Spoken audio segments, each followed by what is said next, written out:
Welcome sa Cooking with Ver. Gagawa tayo ng homemade taho. Ito ang ating mga ingredients. 2 bottles or 600 ml na soy milk. Tapos 1 teaspoon gelatin powder. Hahaluin lang natin ang dalawang ingredients at aantayin natin kumulo ito.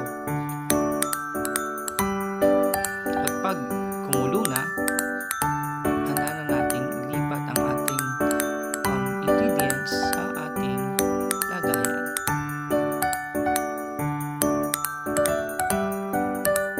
Set natin ito at patigasin natin.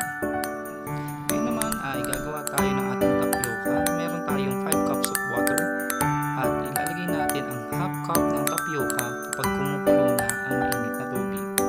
Haluin ang haluin hanggang ito ay maging translucent.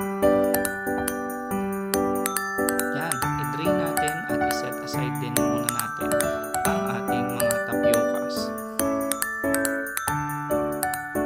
Ngayon naman ay gagawa tayo ng ating arnibal. Kailangan natin ng half cup water. Lagay na rin natin ang half cup na brown sugar. Lalagyan din natin ng vanilla ang ating mixture. Haluin ang haluin hanggang sa matunaw ang sugar.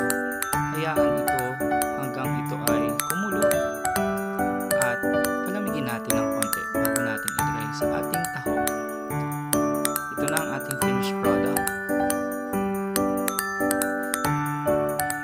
Ngayon ay magsaset na tayo ng ating taho. Alam ko na miss natin ang taho dahil nitong mga nakaraang lockdown walang magbebenta ng taho. Pero napakadali lang palang gumawa